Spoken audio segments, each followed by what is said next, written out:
اس لیے کہ ہم لوگ کا حج کون سا کوئی نیا تیر مارتے ہیں ہم وہاں جا کے جو لوگ استقبال کریں اور پھول لے کے کھڑے ہوں.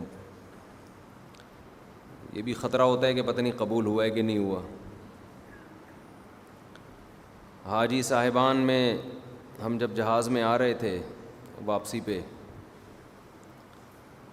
فجر کا ٹائم ہوا. سعودی ایئر لائن میں یہ بہت بڑی سہولت ہے، پراپر نماز کی جگہ بنی ہوئی ہے، کسی جہاز میں نہیں ہے. یہ باقاعدہ جماعت سے نماز ہوتی ہے.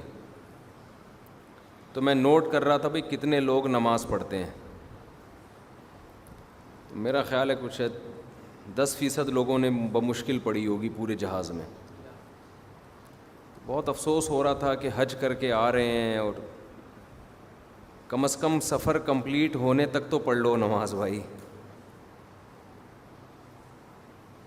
شاعر نے کہا ہے نا کہ مسجد تو بنا دی دم بھر میں ایمان کی حرارت والوں نے، من اپنا پرانا پاپی تھا برسوں میں نمازی بن نہ سکا. پرانا پاپی کہتے ہیں جو پرانی عادت ہوتی ہے کسی کو. مسجد تو بنانے میں لوگ بڑی دلچسپی لیتے ہیں، لاکھوں روپے خرچ کر دیے، نماز نہیں پڑھ رہے ہوتے اس میں. تو مسجد بنانے سے زیادہ ضروری کیا ہے؟ نماز تو زیادہ ضروری ہے نا. تو مسجد ہو یا نہ ہو نماز تو پھر بھی فرض ہے. تو سفر میں ایک چیز کا احساس ہوا کہ اس پر بہت کام کی ضرورت ہے. الحمدللہ علماء رہنمائی کر رہے تھے وہاں، بہت سارے علماء، لیکن لوگ سنتے کہاں ہیں علماء کی کہ حج کیوں کیا جاتا ہے، اس میں حکمت کیا ہے. لوگ یہ سمجھتے ہیں کہ آٹومیٹیکلی خود بخود سارا کام ہو رہا ہوتا ہے، گناہ معاف. 27ویں رات میں عبادت کر لی، سارے اگلے پچھلے گناہ معاف. اور حج کر لیا تو حدیث بھی سنائی جاتی ہے کہ ایسے ہو جاؤ گے جیسے آج تمہاری ماں نے تمہیں جنا ہے. یہ حدیثیں بالکل ٹھیک ہیں، لیکن اس کا وہ مطلب نہیں ہے جو مطلب بیان کیا جاتا ہے. وہ مطلب نہیں ہے ان حدیثوں کا. دیکھو کسی کی بات کا جب کوئی مطلب بیان کیا جاتا ہے تو اس کی دوسری باتوں کو سامنے رکھ کے بیان کیا جاتا ہے. کبھی بھی کسی بات کا ایسا مفہوم نہیں لیا جاتا جو دوسری جگہ اس کی وہ نفی کر رہا ہو. یہ جو آتا ہے حج میں سارے گناہ معاف ہو جاتے ہیں، اور لیلۃ القدر میں گناہ معاف ہونے کا مطلب یہ جب انسان حج پہ جاتا ہے تو اس کو توبہ کی توفیق مل جاتی ہے، پلٹ کے واپس آتا ہے. اس لیے ایسا ہو جاتا ہے جیسے آج اس کی ماں نے اس کو جنا، پلٹ کے ویسے کا ویسے ہی آیا جیسا گیا تھا. صغیرہ گناہ معاف ہوتے ہیں، پھر کبیرہ معاف نہیں ہوتے. ہاں اللہ اپنی رحمت سے کر دے تو کوئی اللہ پہ پابندی نہیں، لیکن قاعدہ ضابطہ یہ ہے کہ کبیرہ گناہ توبہ کے بغیر معاف نہیں ہوگا. تو حج سے کیوں معاف ہوتا ہے؟ اس لیے کہ حج میں توبہ کی توفیق ملتی ہے. اتنی قربانی لاکھوں روپے خرچ کر کے گیا. مینا میں کتنی قربانی ہے. مزدلفہ میں ہم جب ٹھہرے ہوئے تھے نا، ہمارے تو ایلیٹ طبقہ تھا سارا، کراچی کا ڈیفنس کا اور امریکہ سے لوگ آئے ہوئے تھے. مزدلفہ میں ہم جہاں ٹھہرے تھے نا، تو وہاں جو ہے نا جتنا بھی وی آئی پی حج ہو، حج کے 5 دنوں میں وی آئی پی پنا سب ختم ہو جاتا ہے. اس لیے میں لوگوں سے کہتا ہوں یہ جو وی آئی پی کے چکر میں جاتے ہیں نا، بڑا اچھا وہی ہوتا ہے، لیکن جو حج کے 5 دن میں ان میں سب برابر، ان میں سب ایک ایسی کی تیسی ہو جاتی ہے اس میں آدمی کی. تو کیا ہوا ہے کہ وہاں مزدلفہ پہ جب ہم پہنچے ہیں تو وہ جگہ ہی نہیں ملی. ایسی جگہ تھی سڑکوں کے بیچ میں، تو بالکل کراچی میں جو چرسیوں کا منظر ہے نا، جو پڑے ہوئے ہوتے ہیں سڑکوں کے بیچ میں، بوتلیں پڑی ہوئی ہیں، تھیلیاں پڑی ہوئی ہیں، بیچ میں چرسی نہیں ہوتے.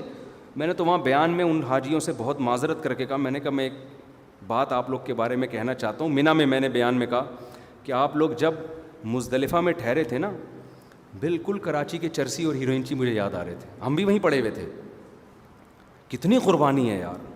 جو لوگ کبھی ایئر کنڈیشن سے باہر نہ نکلے ہوں، وہ مٹی میں بیٹھے ہوئے ہیں اور پڑے ہوئے ہیں، احرام کی چادریں دائیں بائیں ہو رہی ہیں، خواتین بھی ایسے ہی بیچاری پڑی ہوئی ہیں، اور وہ بہت مشکل ہوتا ہے. مزدلفہ سب سے ڈینجرس ہے کیونکہ وہاں خیمے ویمے بھی نہیں ہیں، کہ قیام بہت. پھر اس کے بعد جو پیدل چلنا شروع ہوتے ہیں، پاؤں میں چھالے پڑ گئے لوگوں کے. بس میں بیٹھنے والا اس سے زیادہ بیچارہ رسوا ہو جاتا ہے. اتنی لمبے یعنی ٹریفک پھنس جاتی ہے، الٹیاں لگ جاتی ہیں لوگوں کو. تو یہ سارے مجاہدے اللہ کروا کے کیا کرتا ہے؟ اپنی محبت کی چنگاری دل میں پیدا کر دیتا ہے حاجی کے دل میں. کیونکہ جس کے لیے آپ قربانی دیتے ہیں اس کی محبت خود بخود دل میں پیدا ہوتی ہے. لوگ کہہ رہے ہوتے ہیں نا یہ بکرا میں نے بڑی محنت سے پالا ہے, کہتے ہیں نا کیسے گلے میں چھری پھیروں, اور جو ایک بکرا وہ ہے جو اسی دن لا کے کاٹ دو آپ, اس میں نہ بکرے کو افسوس ہو رہا ہوتا ہے کیا خیال ہے, اور نہ آپ کو.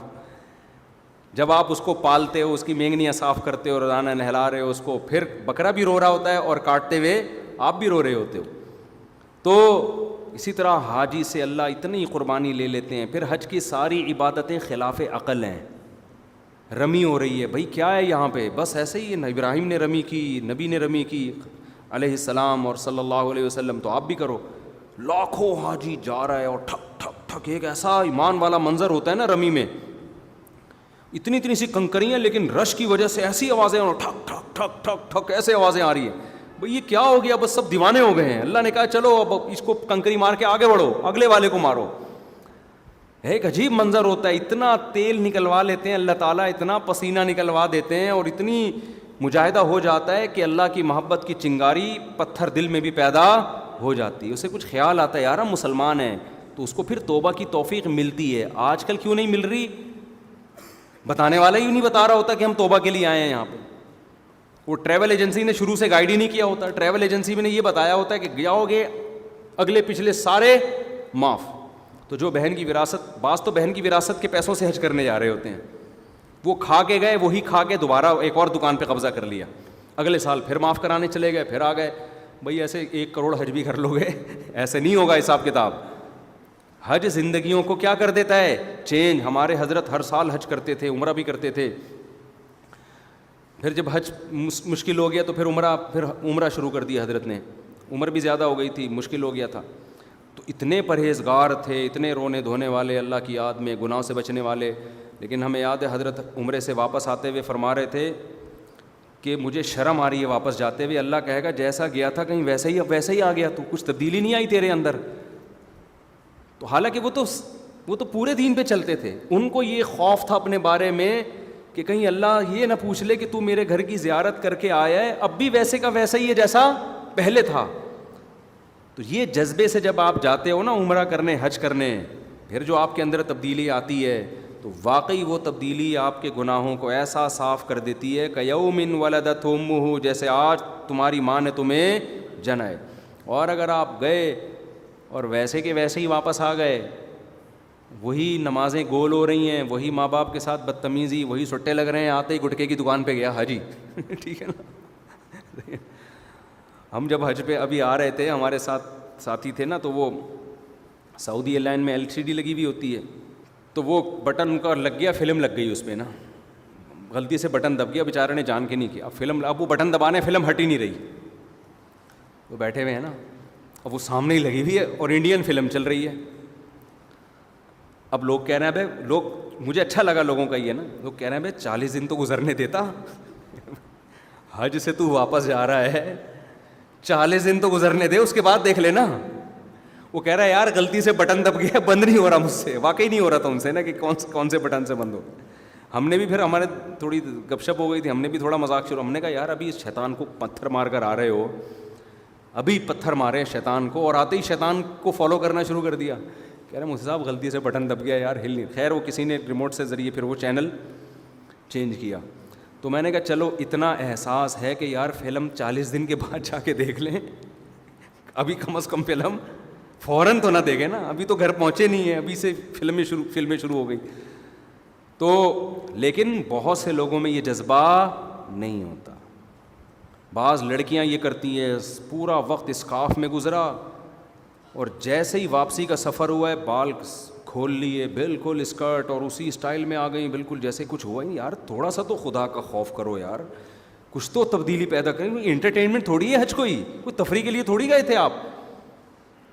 تو اس لیے کوشش کریں بھائی, حج عمرہ اس نیت سے ہو کہ ہمیں اپنے آپ کو اندر سے تبدیل کرنا ہے, اور یہ حج آپ کی زندگی بدلے گا انشاءاللہ.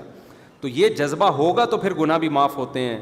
یہ جذبہ نہیں ہوگا, وہی قتل, وہی ظلم, وہی زیادتی, وہی بدماشی, تو وہی ایسے تو سینکڑوں حج بھی, ثواب تو پھر بھی مل جائے گا حج کا, لیکن وہ مقصد تھوڑی حاصل ہوگا.